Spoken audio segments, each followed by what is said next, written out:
ជំរាបសួរអ្នកបាត់ដំបងនេះគឺជាវីដេអូដែលខ្ញុំទៅលេងបាត់ដំបងមិនមែនថ្មីទេរៀងយូរដែរហើយប៉ុន្តែដោយសារតែអត់ទាន់មានពេលកាត់ហើយអង្គុយក៏នឹកបាត់ដំបង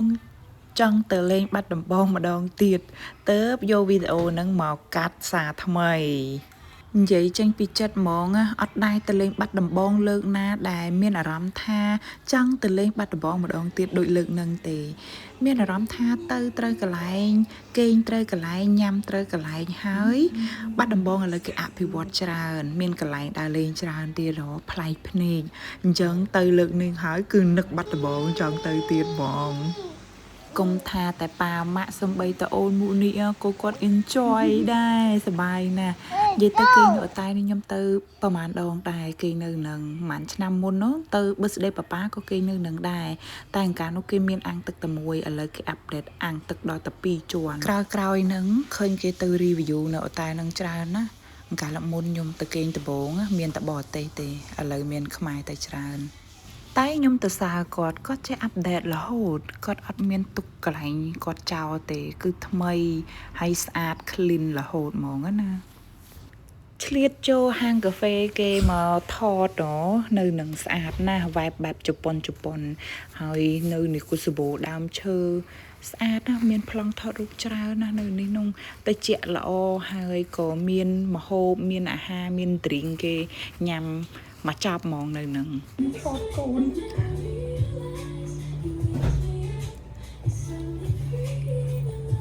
មកលេងបាត់ដំបងចំខែតរ៉េនកុំភ្លេចតរ៉េនសំឡូតឆ្ងាញ់ណាស់ខ្ទិះផ្អែមហ្មងហើយពូខ្ញុំមកតាមគេ review ទៀត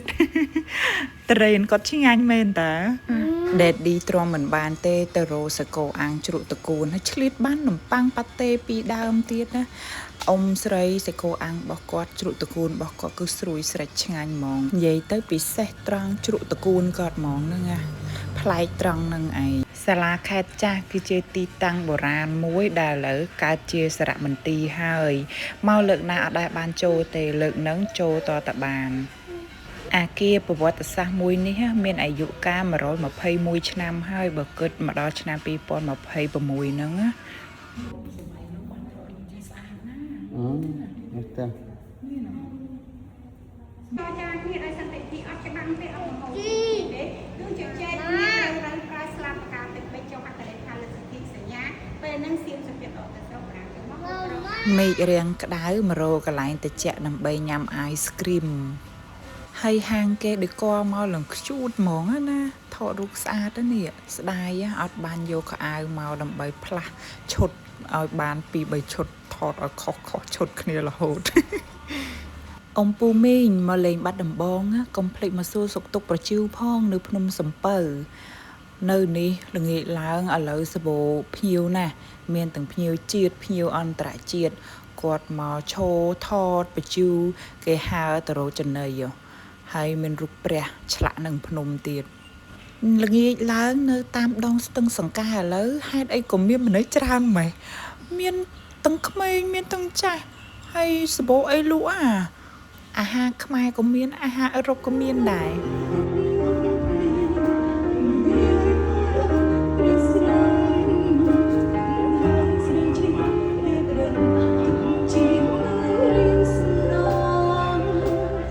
ឆ្លៀតមកអង្គុយលេងនៅផាប់កំដរ Daddy set បន្តិចមើលDaddy ណា set ទេ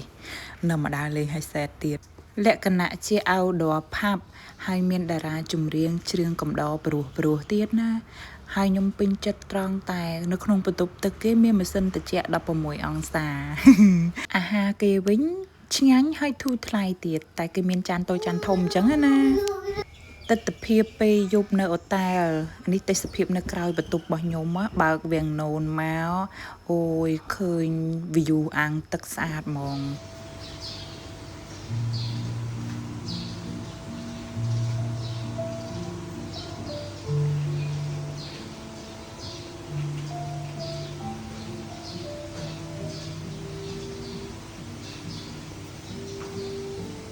ខ្ញុំអត់បិទសំឡេងដើម្បីចង់ឲ្យឮសំឡេងចាបសំឡេងតន្ត្រីលហឹមនៅអតែលណាមកញ៉ាំអាហារពេលព្រឹកបែបលក្ខណៈ buffet មានបែបនំប៉័ងមានបែបបាយមានបែបគុយទាវតែខ្ញុំសុំគុយទាវ2ព្រឹកជាប់គ្នាហ្មង